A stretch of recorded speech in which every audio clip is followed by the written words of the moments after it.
Bom, então repetindo para ele que acabou de chegar. Eu acabei de começar a gravar também, eu tinha esquecido. O que eu quero falar agora é um pouquinho sobre computação quântica e esse resultado aqui de 2019 do Google, que ficou super famoso. Então, para começar, para a gente entender o que eles fizeram, a gente precisa entender o que é, pelo menos, né, por alto, um algoritmo quântico. E aqui o crucial é entender o que muda quando eu troco de computação clássica para computação quântica.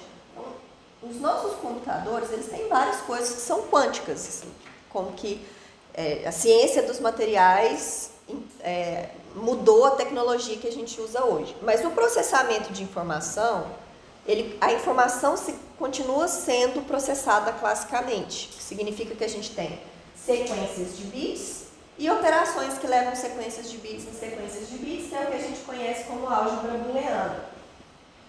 Quando a gente passa para a computação quântica, a gente codifica a informação em sistemas quânticos, em bits quânticos, e a gente troca a álgebra booleana por álgebra linear.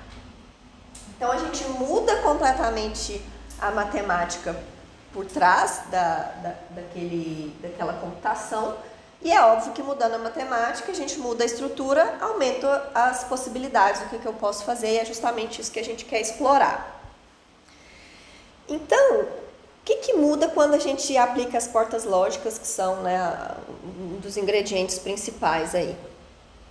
Então, uma porta lógica clássica é uma função que leva uma sequência de bits em outra. Então, aqui alguns exemplos de portas lógicas de 1 bit e essa aqui de 2 bits, né? Então, é uma função, aqui é a função constante e aqui é a função que troca os bits, a porta NOT, né? E essa aqui é uma porta de 2 bits, deixa eu ver se eu consigo reconhecer quem ela é. Ela, não sei, mas é uma porta de 2 bits, então ela transforma uma sequência de 2 bits em outra sequência de 2 bits. Agora, quando a gente vai para uma porta lógica quântica, é uma transformação linear, é uma matriz agora. E a ação da matriz eu consigo dizer falando onde vão os caras da base. Se eu souber onde vão os caras da base, eu sei o que vai acontecer com todos os outros por linearidade. Então, eu tenho portas lógicas que são análogas às portas clássicas, né? Então, esse aqui é o análogo quântico da porta NOT. Mas eu tenho outras portas que não têm análogo clássico, porque agora eu posso levar essa coisa em superposições. Então, essa porta aqui é uma porta que não tem análogo clássico, porque ela leva o 0 e 1 nessa outra coisa aqui que são mais e menos. Então, essa porta ela é bem famosa na computação quântica, ela é chamada porta Hadamard. E ela é muito usada justamente porque ela cria essas superposições, ela leva da base Z para a base X, que é uma coisa importante. Então, a gente tem esse primeiro ingrediente, que a gente tem muito mais possibilidades para as portas lógicas, né? Aqui só para falar de 1 qubit, mas a gente tem, né, para mais qubits ainda mais possibilidades. E a gente tem também uma modificação nas medições, né, que às vezes pode ajudar e às vezes pode atrapalhar. Quando a gente fala de sistemas clássicos, computação clássica, a gente nem fala desse ingrediente, porque é simplesmente ler os bits, né? Então nem preciso mencionar isso. Enquanto que na computação quântica a gente tem toda essa questão probabilística, eu não consigo ler o estado dos qubits no final, eu só consigo fazer medições e eu vou ter uma distribuição probabilística ali para as respostas possíveis. Então isso muda completamente, como a gente já viu. Ok, então o que eu chamo de um algoritmo? Hoje já começaram a aparecer linguagens em que você escreve algoritmo igual a gente escreve clássico, né? Sei lá, você pega Python, MATLAB, matemática, você escreve medos de código e acontece uma coisa no seu computador e sai um número lá, uma resposta. Aqui, o que eu vou chamar de algoritmo não é isso. O que eu vou chamar de algoritmo é, como chamam em computação, né, o nível mais baixo, no sentido de mais fundamental. Eu estou dizendo quem são os qubits e quais são as operações que eu vou aplicar naqueles qubits. A gente não vê isso na computação clássica, isso está escondido lá dentro do seu computador, você só vê o bonitinho ali, o número, as letrinhas aparecendo. Mas lá dentro do computador está acontecendo uma coisa, um processo físico. E aqui eu estou falando mais nesse nível de processo físico, né? Mesmo que seja uma coisa mais abstrata. Então, o que eu vou chamar de algoritmo aqui é uma coisa que com esse desenho dá para a gente entender muito bem. Então, aqui está o estado inicial. Então, aqui tem meus bits clássicos, todos eles começam no estado inicial 0. O tempo corre nessa direção. Então, à medida que eu caminho nessa direção, o tempo está passando. E essas caixinhas significam funções, portas lógicas. Então, isso aqui é uma porta lógica de 2 bits, outra porta lógica de 2 bits, uma porta lógica de 1 bit, aqui uma porta lógica de 5, vai transformar essas coisas. No final eu leio os bits e eu quero que isso codifique a solução para o meu problema. Tá? Então observe que aqui é bem, eu tenho os bits e quais operações eu vou fazer sobre eles, não é isso que a gente vê quando a gente fala algoritmo hoje em dia. Tá? Agora, quando eu troco para computação quântica, eu vou começar com todos os qubits no estado 0, de novo, mesma coisa, o tempo passa nessa direção, mas agora essas transformações aqui são transformações lineares, são matrizes, que podem levar a superposições, igual aquela Hadamard. Então aqui eu tenho uma porta lógica de 2 qubits, 2 qubits, de 1 qubit e uma de 5 qubits. E aqui no final, essa coisa aqui agora ela importa muito para o algoritmo, porque essas medições aqui, elas não vão simplesmente ler o estado dos 5 qubits no final, né? Tem toda aquela questão das respostas possíveis, cada uma dessas respostas com uma certa probabilidade. Então, quando a gente quer construir um algoritmo quântico, é nesse nível que a gente está falando, assim, eu preciso dizer quais são as portas lógicas que eu vou aplicar em cada qubit, em cada conjunto de qubits para chegar na resposta que eu quero. Então não é de se espantar que a gente não tenha muitos exemplos de algoritmos quânticos. Né? Então tem algoritmos de busca, alguns algoritmos que estão relacionados com a transformada de Fourier discreta, entre eles o mais famoso, que é o algoritmo de Shor, que ele é o algoritmo que fatora números inteiros em tempo polinomial. Eu acho que é o mais conhecido, assim, o mais famoso. E tem o famoso algoritmo do Google também, que atingiu, que foi chamado na época de supremacia quântica, mas que eu acho que a maneira mais precisa de dizer que é uma vantagem computacional quântica. Tá? E o que isso significa? Então, primeiro vamos entender esse termo e depois eu vou explicar qual foi o algoritmo que o Google implementou. Então, esse termo vantagem computacional quântica, ele diz respeito a um limiar em que o computador quântico vai fazer uma coisa que o clássico não consegue fazer eficientemente. Qualquer coisa que você faz no computador quântico, você também faz no computador clássico. A diferença é o tempo. Né? Então, o que está em jogo aí não é fazer uma coisa diferente, mas é fazer mais rápido. E quando eu consigo implementar num computador quântico uma coisa que nenhum outro computador clássico no mundo consegue fazer, eu digo que eu atingi essa vantagem quântica.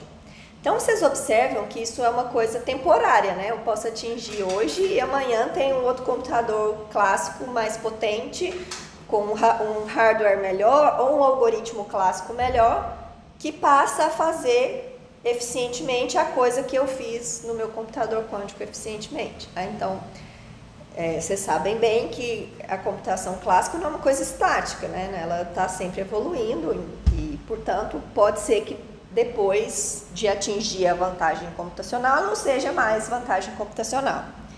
Então, é uma corrida constante. Então, a ideia aqui é que um computador quântico tem que fazer um cálculo que na prática, por questões de eficiência, nenhum computador clássico no planeta consegue resolver. Como que eu provo que isso aconteceu? Isso não é fácil, né? Porque tem várias suposições aí, várias coisas que entram na jogada. Primeiro que no ponto em que estamos, não necessariamente estamos procurando um cálculo útil, tá? É um cálculo que eu consigo fazer e você não. Se ele vai servir para alguma coisa, não me interessa no momento. No momento, pode não ser útil, mas por que mesmo assim as pessoas estão interessadas? Primeiro porque dá visibilidade, né? Se para uma empresa igual ao Google saiu em tudo quanto é jornal falando que tinha construído o computador mais fodástico da história da humanidade, sendo que não é bem assim, mas dá mídia, né, para uma empresa, isso é muito bom. Mas do ponto de vista mais científico, isso também é importante, né? Porque você é um problema de engenharia importante que pode não servir para nada agora, mas é um passo em relação a coisas úteis no futuro, né? Não só em termos de criar computador quântico, mas de desenvolver a tecnologia que pode ser aplicada para outras coisas também. Então, a gente não está se preocupando no momento se é útil ou não. Aqui é entender essa marca e atingir essa marca de alguma forma. E essa marca é importante porque ela tem a ver com essa conhecida como tese estendida de Church-Turing.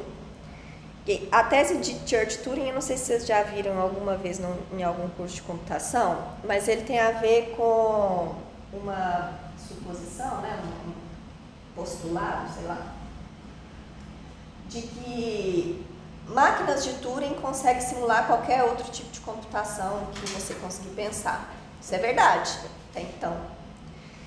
A tese estendida é que qualquer máquina de Turing poderia simular eficientemente qualquer outro tipo de computação. E a gente agora acha que isso não é verdade, porque existem evidências fortíssimas de que o computador quântico pode fazer coisas que o computador clássico não consegue fazer com vantagens exponenciais em termos de tempo. Tá? Então, a vantagem computacional quântica é uma violação experimental dessa tese. Então, isso tem implicações não só na física, mas também na computação, etc. Então, é importante pensar nisso. Ok, então como que a gente faz para demonstrar? Então, isso foi uma corrida aí nos últimos anos, né? Principalmente quando essas grandes da tecnologia entraram nessa corrida e nessa briga. Então, eu preciso resolver eficientemente um computador quântico um problema que não pode ser resolvido em um computador clássico. Observem que aqui tem muitas coisas em jogo. Então, eu preciso fazer um computador quântico bom, achar um problema que o meu computador quântico consiga resolver bem e provar que esse problema não pode ser resolvido por nenhum computador clássico. Então, observem que tem muita margem aí para discussões depois, né, que foi o que de fato aconteceu. Então, são várias coisas que são difíceis, todas elas, né? Então, eu quero projetar um sistema quântico para executar um cálculo complexo o suficiente e com erros baixos o suficiente para fornecer uma aceleração em termos de algoritmos clássicos. É muita coisa que eu tenho que provar. Será que a gente consegue formular um problema difícil para um computador clássico, mais fácil para um computador quântico e que mesmo os computadores quânticos rudimentares que a gente tem consiga resolver? Então, é isso que estava aí ali por depois de 2015, mais ou menos, que estava muita atenção voltada para esse problema. Então, até ali, mais ou menos nessa época, a gente tinha vários candidatos para serem os possíveis problemas. E esses candidatos, eles estavam divididos em duas classes, mais ou menos, né? Simplificando enormemente a questão, mas basicamente. Então, uma dessas classes, a gente tinha evidências teóricas muito fortes de que eles são intratáveis classicamente. só que não tinha uma maneira muito boa de implementar nos computadores quânticos atuais. E a gente tinha uma outra classe que tinha muita perspectiva de ser aplicado no futuro breve, né, nos computadores quânticos que já existem, ou com pouca melhora dos computadores quânticos que existiam na época, mas que tinha evidências mais fracas de que eles eram impossíveis de resolver classicamente. Até que em 2018, eles encontraram um problema que estava na interseção dessas duas classes, que é o problema de amostragem de circuitos aleatórios. E esse artigo aqui foi, né, que deu início a esse tipo de computador para resolver esse tipo de problema, e foi o artigo que mostrou essa interseção dessas duas classes. E mostra que essa amostragem de circuitos aleatórios, que é uma coisa fácil de implementar, fácil, entre aspas, né, de implementar no computador quântico, era intratável classicamente. E aí todo mundo foi olhar para essa amostragem de circuitos aleatórios. E foi esse algoritmo que o Google implementou. Então vamos entender que diabos é essa amostragem de circuitos aleatórios, porque não é um algoritmo fácil de entender, igual é, por exemplo, fatorar 15. Você pede ao computador, fatora 15, e aí lá no final ele vai falar, 15 é 5 vezes 3, com uma certa probabilidade. E aí você testa se está certo ou não. Não é isso que é esse algoritmo aqui, ele é um pouco mais chatinho de entender. Mas foi isso que eles implementaram nesse artigo de 2019.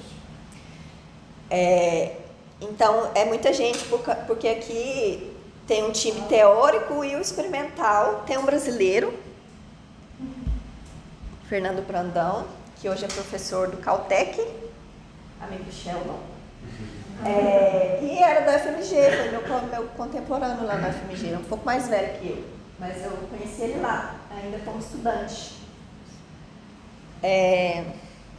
E isso foi muito bom para mim, ter vindo esse artigo, ter saído nessa data, porque eu cheguei aqui na USP no final de junho, não foi tipo menos de um mês antes de sair esse artigo. E aí, quando saiu esse artigo, todo mundo queria saber que diabos era essa tal supremacia quântica.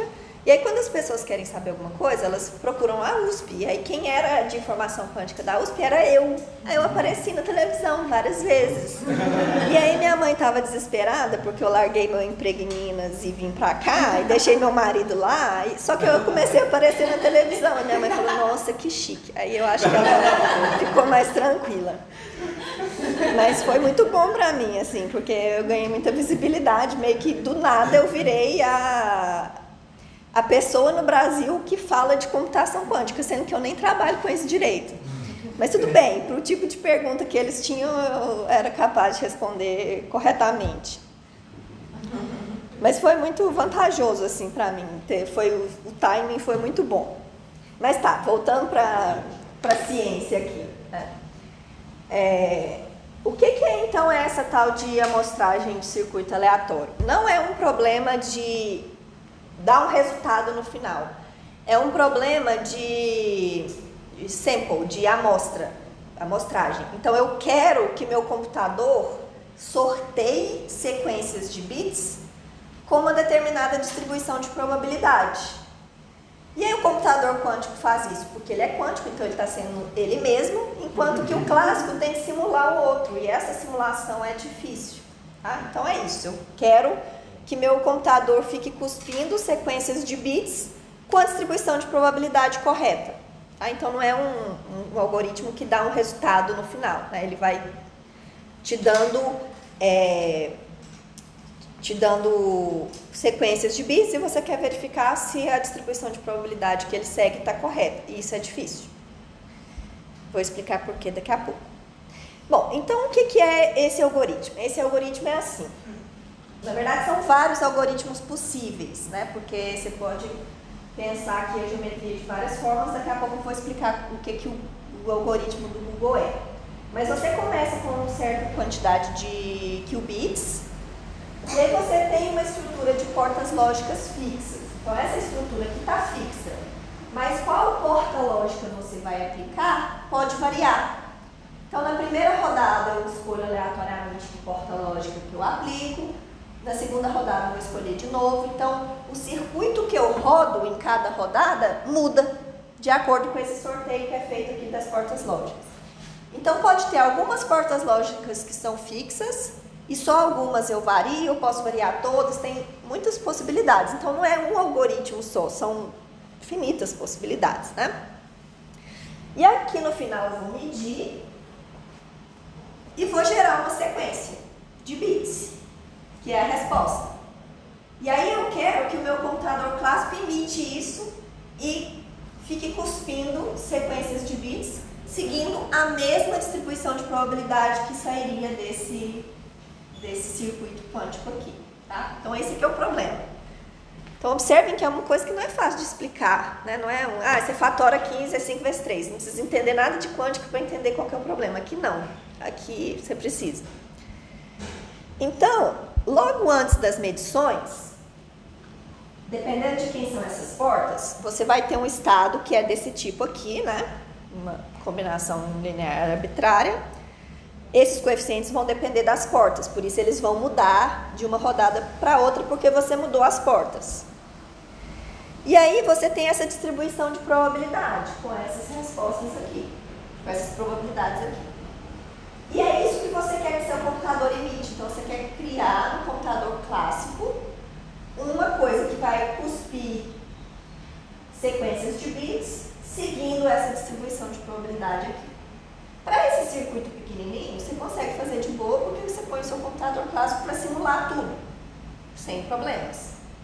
Mas à medida que o seu circuito vai aumentando de complexidade, essa coisa não vai crescer tão bem assim para o computador clássico, porque tudo cresce exponencialmente, né? Você vai multiplicando a dimensão dos espaços, vai multiplicando, então o negócio cresce absurdamente. E aí é que está o problema. Então, o que eu quero eu peço o computador que produza sequência de bits, seguindo corretamente essa distribuição de probabilidade. Você consegue fazer no computador quântico, porque ele simplesmente está rodando o algoritmo de fato, e a simulação clássica é difícil, e foi isso que foi provado naquele artigo de 2018.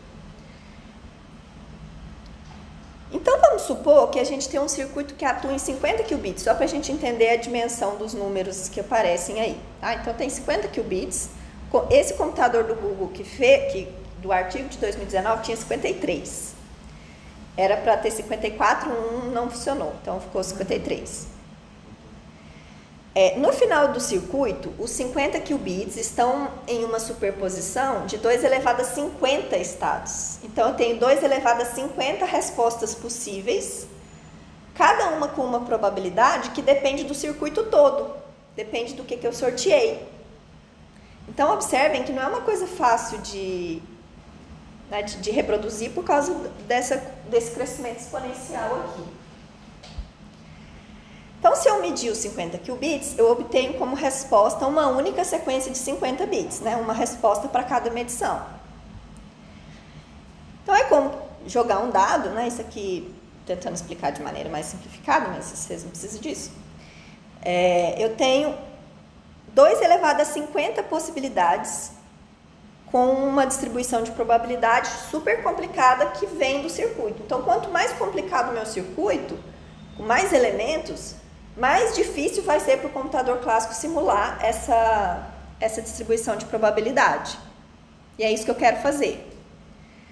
Então, o computador quântico ele é bom em fazer isso porque ele só roda o próprio algoritmo, né? Enquanto que o algoritmo, o computador clássico, não tem nenhuma maneira eficiente de gerar essas amostras em geral. Porque eu teria que simular tudo, existem táticas para simular essas coisas, mas todas elas escalam mal, mesmo as melhores, o crescimento é exponencial, então dá ruim para o computador clássico. Tá, mas aí por que demorou tanto então, se esse negócio é simples? Primeiro porque eles só descobriram que esse problema era o bom em 2018, né? Mas tem vários outros problemas. Enquanto os circuitos quânticos permanecerem pequenos, mesmo que eu precise simular tudo, não tem problema, porque os computadores clássicos são muito bons, então eles vão simular, mesmo que o custo seja exponencial, mas se o circuito é pequeno, é uma exponencial que ainda dá para tratar. Então, eu preciso ser capaz de construir um circuito quântico com um número mínimo de qubits e de portas. Se tiver pouco qubit ou se tiver pouca porta, não adianta, eu sou capaz de simular classicamente. E aqui não é questão de provar que não dá para simular em geral. Isso a gente já meio que sabe, né? Tem boas evidências. O problema é realmente implementar uma coisa que não dá para fazer, para falar assim, eu atingi a vantagem computacional quântica e falar que fui eu primeiro. Então, era isso que estava em jogo. IBM e Google competindo, eram as duas, né, maiores aí. E só que, por outro lado, à medida que eu aumento o número de qubits e de portas lógicas, eu aumento a taxa de erro. Porque até hoje a gente não tem correção de erros implementada. Nos computadores clássicos a gente tem. Então, seu computador está lá, funcionando, beleza, tem um gato em cima, você põe o pé, poeirão, e ele continua funcionando como se nada tivesse acontecido, né? 40 graus lá fora, às vezes ele dá uma travada, mas depois ele volta. Mais ou menos, a taxa de erros no computador clássico é um erro a cada 10 a 17 operações. Enquanto nos computadores quânticos usuais, que a gente tem, é 1 a cada 200. Então, assim, é muito diferente, né? Porque não tem código de correção de erros implementado ainda. Isso acho que é um próximo passo que tem muita gente correndo atrás. E aí o problema é que se a taxa de erro é muito alta, você perde as características quânticas do seu circuito e aí você volta a conseguir simular classicamente bem. Então você tem que ter um negócio que é grande o suficiente para não dar para simular classicamente e com erro baixo o suficiente. Porque se ele for gigante, mas cheio de erro, eu também consigo simular. Então, muitos problemas. Então, eu preciso de um circuito relativamente grande, com uma baixa taxa de erros, e era esse o desafio experimental que eles estavam tentando alcançar, né? E foi isso que eles fizeram. Então, o que eles fizeram? Esse aqui é um desenhozinho do computador quântico. Cada xzinho desse é um circuito supercondutor, daquele que eu mencionei muito rapidamente quando a gente falou lá do oscilador harmônico. Então, é um circuito com elétrons em um regime que eles viram aqueles pares de Cooper. Tem uma corrente supercondutora, uma junção Josephson, para dar uma quebra na harmonicidade do negócio, os níveis de energia serem separados. Esses carinhas azuis, eles acoplam a corrente dos dois, então eles vão gerar emaranhamento entre as funções de onda dos elétrons em cada um desses negócios. Então, esses carinhas azuis são responsáveis por portas lógicas de dois qubits, que atuam em dois circuitos supercondutores ao mesmo tempo. Esse aqui é o que não funcionou. E aí você tem portas lógicas individuais, e essas é que você vai sortear. Essas portas lógicas duplas, né, de 2 qubits, elas são fixas. E aí, o circuito que eles rodaram foi esse aqui. Eles sorteiam essas portas lógicas individuais dentro de um conjunto lá pré-estabelecido. São 3 possibilidades. Isso aqui tem um significado da qualquer matriz que está sendo aplicada ali. E isso aqui significa operações de 2 qubits que está fixa, essa é sempre a mesma. Então eles sorteiam, aplicam essas portas lógicas de 1 qubit, aplicam uma porta lógica de 2. Roda de novo, sorteia de novo e faz isso um tantão de vezes. Aqui precisa ser pelo menos 20 para dar uma vantagem. final eles medem tudo e agora eu quero comparar essa distribuição de probabilidade com o que poderia ser gerado por um computador clássico. É isso. Ou seja, inútil. Oi. Como você sorteia as partes? Uma moeda. Pede pro Google sortear para você. Google sorteia um número entre 1 e 3. É isso. É tipo um algoritmo clássico, então. Mas é pseudo-aleatório? É pseudo-aleatório. Talvez eles tenham usado um gerador de números aleatórios quânticos, mas eu acho que não. Não precisa disso. Pseudo-aleatório já resolve. Porque aí o seu computador clássico tem que simular essa pseudo-aleatoriedade também, e já é o suficiente. E aí, esse bonitinho aqui, o processador é esse pedacinho aqui de dentro, aqui já são acoplamentos com a parte de fora, para você poder aplicar essas portas lógicas. Nossa, é muito pequeno, né? É minúsculo. Aquele negócio gigante que você vê na foto, eu não coloquei aqui. Se fala, coloca computador quântico no Google, vai aparecer um negócio gigante. Aquilo é o... Como é que chama, gente? Para manter resfriado? Esqueci. Aquilo é para gerar as baixas temperaturas que você precisa para a supercondução funcionar. Então, assim, vocês veem que é um algoritmo inútil, meio difícil de entender. E aí eles têm aí tem uma parte, que é a parte que gerou mais discussão, que é eles provando que nenhum circuito, que nenhum computador clássico conseguiria resolver. Oi. Como que mexe nisso daí? Tipo, que vídeo que eu vi, que eu faço? É a menor ideia. Eu acho que você joga fora e constrói outro. Porque isso aqui tudo é em chip, né? Então você faz o desenho ali dos circuitos. Tipo, se quebrou um, ele fica quebrado. Eu acho que é isso. Aí se você quer fazer outro, você tem que fazer outro. Mas eu não acho, assim, agora eu tô falando coisas que podem ser completamente erradas, tá? Não sou a melhor pessoa para falar sobre isso. Apesar do Estadão achar. Mas, aqui, fazer esse chip aqui não é o difícil. Cara, o difícil é o resto. Para tanto comunicar com esse... que eu tô falando que não é difícil e caro, mas assim, comparado com o resto, né? Então, fazer a refrigeração, essa eu acho que é a parte mais difícil.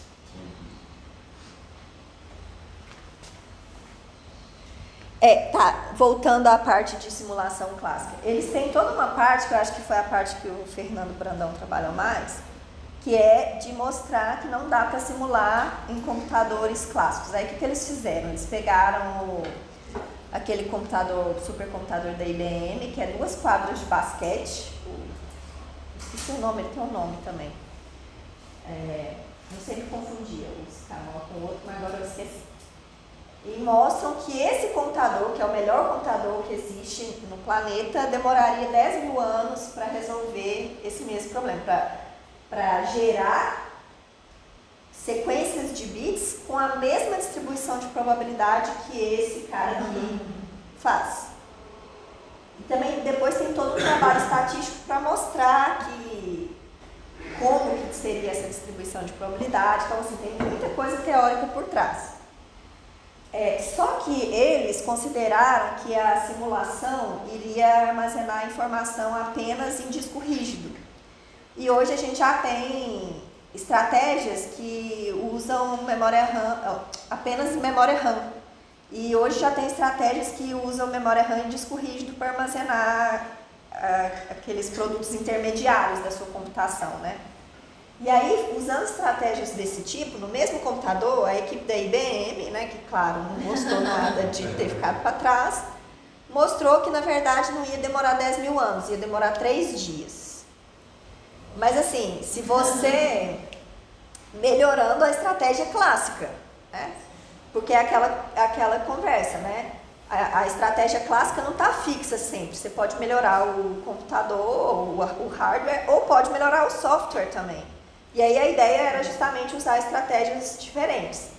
Só que como o crescimento é exponencial, se você aumenta 2 qubits, aí já não gasta 3 dias mais, aí já vai gastar não sei quantos mil anos.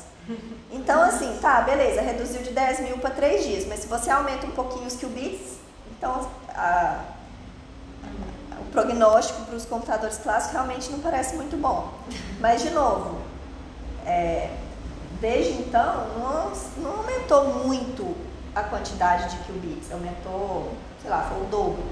Mas para realmente fazer coisas úteis, tipo o algoritmo de choque seria uma coisa útil, você precisa de centenas de milhares de qubits. A gente está na casa dos 100. Então, assim, está muito longe de realmente ter alguma coisa útil saindo daqui.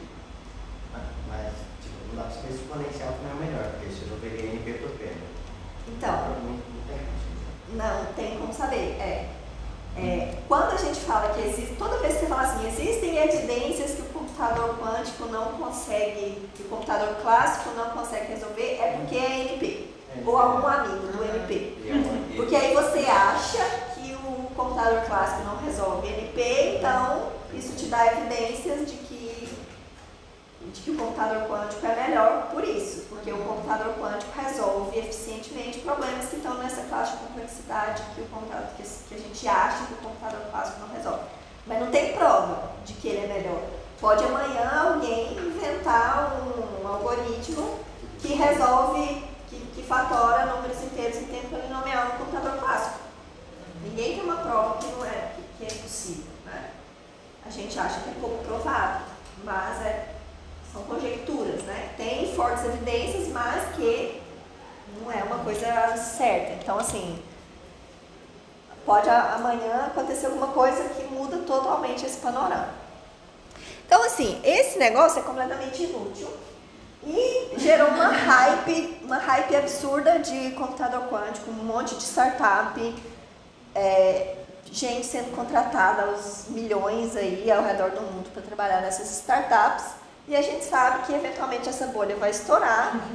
Essas pessoas vão ser empregadas em outras partes, né, dessas empresas e tal, mas a maioria dessas startups, a grande maioria, vai quebrar e a gente não sabe exatamente o que vai acontecer. Mas, assim, aparentemente já essa hora está chegando. Porque se você olha LinkedIn, essas coisas, pesquisa por essas palavras-chave, a gente vê que o número de vagas com esse tipo de palavra-chave está diminuindo, né? Então, teve uma mega hype e agora já está começando a dar uma equilibrada.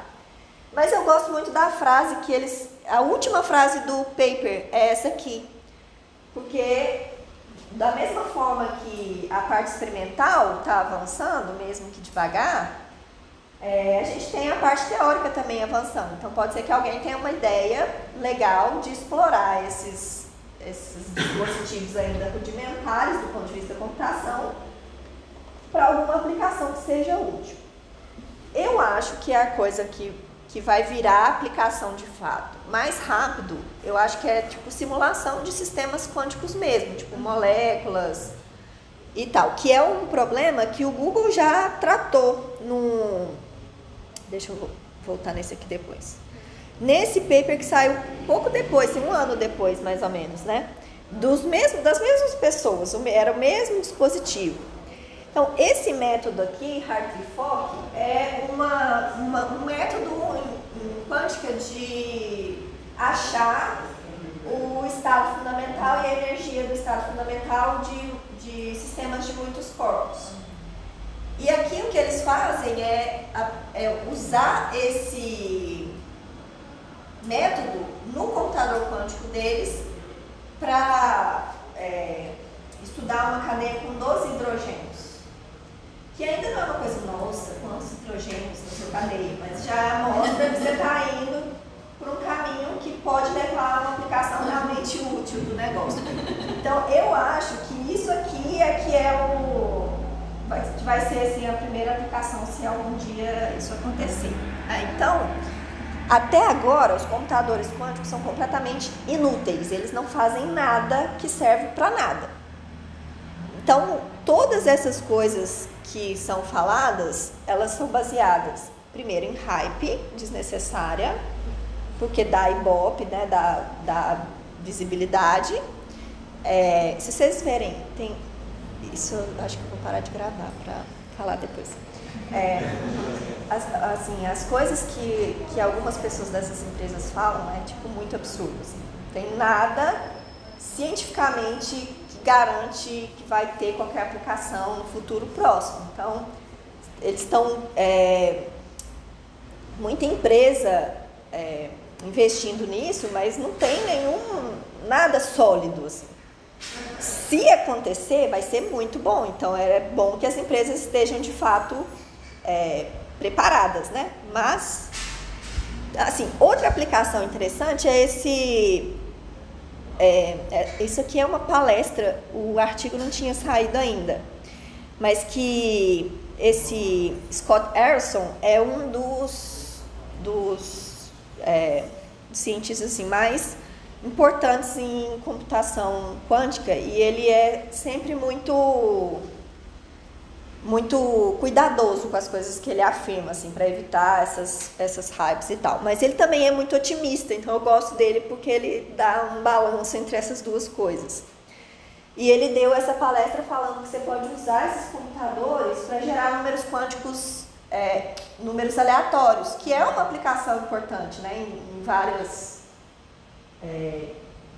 áreas. Então, assim, mesmo esse algoritmo que parece inútil, ele pode ser útil para alguma coisa. Então, tem muita coisa aí que ainda pode aparecer. Mas, assim, definitivamente a hype que virou essa coisa, ela é totalmente infundada. Assim, não tem nada científico que garante que você vai ter essas aplicações aí no futuro breve. E também mais